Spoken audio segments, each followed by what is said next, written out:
if you grew up in that Goldeneye or that Perfect Dark, N64 era, then you definitely need to check out Agent 64, Spies Never Die, which I'm going to briefly talk about because I got a chance to play the playtest. Now, it's just a playtest, so obviously not a review of the full game. Just going to give my quick thoughts and impressions on, what I played and, what was actually in the playtest. But spoiler alert, this was fun, boy. This had a blast playing this game. This really did feel like back in the day, after like a week of school. It's the weekend now, and you can play games with like, your brother, your cousins, and your friends. And y'all are just gathered around in the living room playing GoldenEye, eating pizza, laughing, shooting, and just having a good time. This really restored that feeling for me. The gameplay, very reminiscent of GoldenEye. You can definitely, I'm pretty sure you can tell from the footage. It moves and feels very similar. I would say it feels a little more updated, like just plays a little smoother, maybe a little faster, but definitely that core kind of gameplay of what made GoldenEye is still here. So if you were itching, if you're itching to play something like that, it's gonna scratch that itch for you. Now, as far as the playtest, you got a chance to, or I say we got a chance to play the story mode, or bits of the story mode, and got a chance to experience online. In the story mode, there are 2 missions that you get to do, and the mission setup is very kind of, it's similar to GoldenEye, the way it kind of is structured in terms of, you have 3 different difficulties for each mission, and depending on what mission you choose, that'll determine how many objectives that you have to do, and obviously it'll make the AI smarter and, more dangerous. Don't be like me. I did the first mission and cranked the difficulty up to the second difficulty, thinking I was the man. Now, I did end up doing the mission. It just took way longer than I'll ever admit on this video that it took me to do it. But yeah, mission structure simple. You run around in these kind of, not really secluded, but you just run around in these areas. You have missions to complete, hacking stuff, reaching, a certain floor. Nothing too crazy that you haven't really seen before. But like I said, just the mission structure feels very similar to what you would have played in GoldenEye back in the day.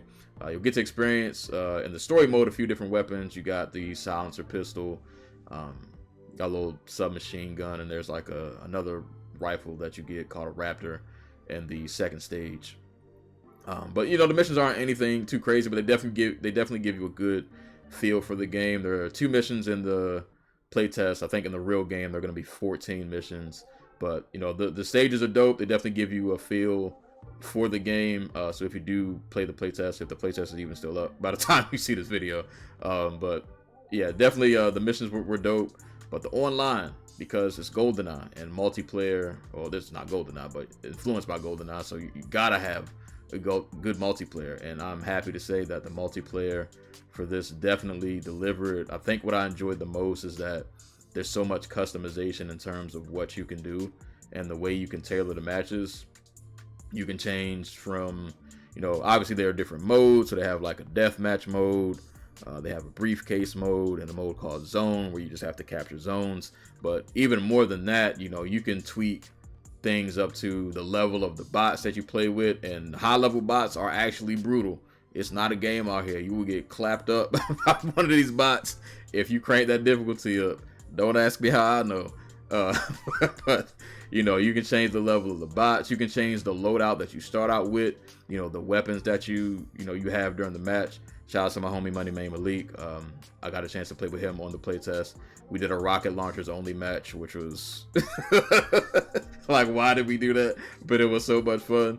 But yeah, the multiplayer, it was so much fun, man. Just whether we were playing on teams, whether we were playing against each other, the co-op for this definitely just gave me that old school feeling of just having fun, man. Like, not a game that you're gonna take super seriously. It's really just you and the homies just really having a good time. And like I said, I like the amount of customization that they have in terms of just tweaking settings in the multiplayer. And they also have the cheat codes that we had back in the day. They're called paradoxes, or paradox mode. So if you want like the big head mode and things like that, that is under the paradox mode menu. So the cheats and things like that we had as kids, that's still here.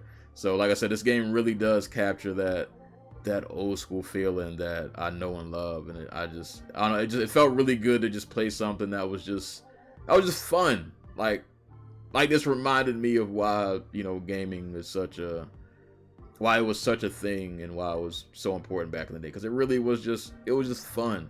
It was just a good time.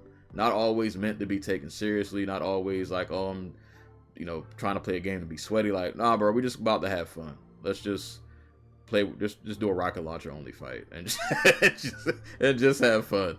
And the game ran smooth. I think we had one crash while playing online, but outside of that, things ran smooth. Lobbies are easy to set up. Menus are easy to read. Everything made sense. Like I said, outside of that one crash, gameplay was smooth for the most part. Didn't have any hiccups, no frame drops, nothing, you know, crazy going on.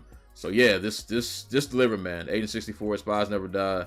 If you enjoy, you know, those old school FPS games like Goldeneye, like Perfect Dark, this is 100% a love letter to those, and you will probably love this game.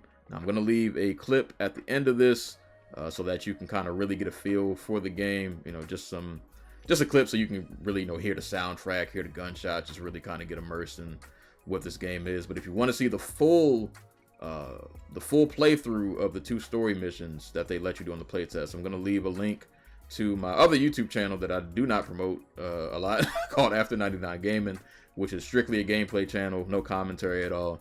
So if you want to see the full playthrough of the 2 stages in the playtest, check that link after the video. But yeah, man, just wanted to come in and give my quick thoughts on this. Check this out, man. Put it on your wish list if you enjoy games like this. But that's all I got, man. My name is Serial Sensei. Y'all stay safe, y'all stay hydrated, and enjoy the clip.